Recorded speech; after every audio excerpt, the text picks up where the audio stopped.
Hey guys, so I just wanted to go over 5 things that helped me, really helped me when I was really, really sick and what helped me get better. So I'm looking now at my list. So number one, computer glasses. Now, I got tinted glasses from Amazon for like, literally, I think it was like £9 or something like that. I didn't go to an optician's and spend a fortune. It made a massive difference because in the early days I could not look at a screen for 5 minutes without feeling dizzy and exhausted.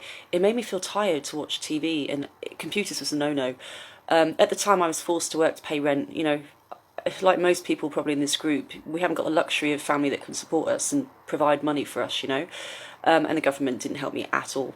So computer glasses are a massive one. So I've got yellow tinted computer glasses, and it was a life changer for me.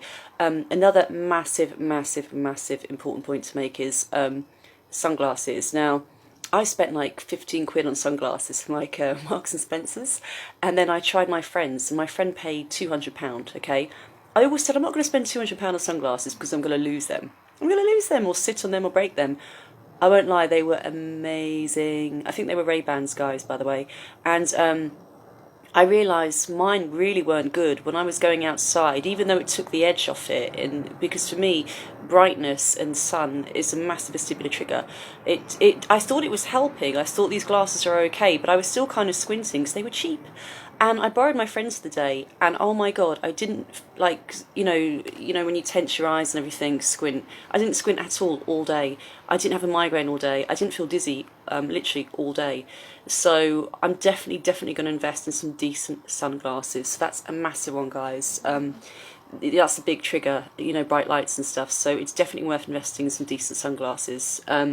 Next thing, earplugs. I've got insomnia really bad since I've had this. So earplugs, I just buy the cheap foamy ones for like £2. It's been a game changer because I find it so hard to sleep because I was so dizzy and any noise would affect me, that I built up a really bad problem with insomnia. So I've had insomnia for the last 8 months now, quite badly. I take Zopiclone quite regularly, which is not good. So I'm trying to wean myself off it, and basically I use earplugs. I can't go anywhere without my earplugs. Any kind of noise just affects me and wakes me up now. So earplugs are a massive one if you don't have that already. It's like it just blocks out the world. I mean, we've got enough going on as it is. And I also found out I had terrible tinnitus for about a year. By the time I saw a tinnitus specialist a year later on the waiting list, it had gone. But again, it took the edge of the tinnitus and the ringing in my ear, like, that really helped me. Okay, third one, vitamin C. Now, I like the effervescent, I think that's how you say it, the tablets so you put in a glass and it fizzes. Anytime, I usually get colds, okay, because I'm run down and exhausted all the time. Whenever I get a cold, it knocks me for 6. Well, it used to, not anymore, but it used to knock me for 6. My dizziness would be off the hook. I'd be off my face dizzy. I'd be so bad. It would take my symptoms from my symptoms were already like a 7. It would go up to a 10. You know what I mean? I couldn't function. So now, vitamin C, 1,000,000%. Vitamin C every day. Stop yourself getting a cold. Defend your immune system, because once we get colds, we're screwed. One of the biggest ones here is walking. I've had people in the group 1 or 2 say they can't walk at all, and you can't in the early stages. I'm not saying get out and do laps, but even if you can walk to the bathroom and back, that means you can walk, okay? Even just going up and down the stairs once or twice. This is what I did, by the way.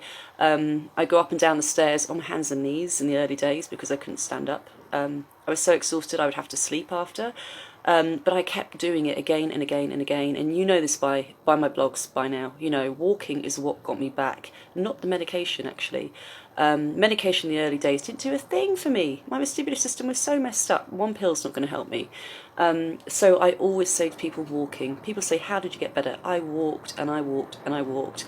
When I was tired, I rested for 2 or 3 days. The moment I felt a bit stronger, I'm out and I'm walking again. And I think it's crap sometimes when people like... oh no, I just can't. If you can walk to the kitchen, if you can walk to the bathroom, if you can walk, okay? That's when you start building up. Do 2-3 laps down the hallway, start building up.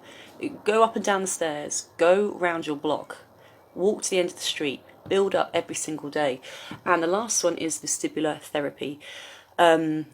that made a big difference, guys, because again, in the early days, it was vestibular therapy doesn't work that well if you're off your face. Okay, you need to take it easy. It's very exhausting. But after like the four, I would say after the 6-7 month period, it really was a game changer for me. I went into hospital to do this as well, and I did home exercises. And what they would do is they would give me exercises to do, and then they would time after how long I felt dizzy for. So I would say I still feel dizzy after 1 minute, okay? I kept going back every week for about 6 weeks, and after 6 weeks we got that down to feeling only dizzy for like 15 seconds. That's a game changer. So I was improving every time through vestibular therapy. Now I've got this is all on my website. Okay, now I have a business website. It's not for vestibular migraines. So if you go on vikingwanderer.com, you have to type in the search bar vestibular migraines, and you'll see all the blog posts, all the links to YouTube, everything. Okay, it's not a website for vestibular migraines. Okay, it's just like a secret kind of hidden part for us when we need it. So yeah, but they're in my top 5, and I hope that helps. And have a great weekend, everybody.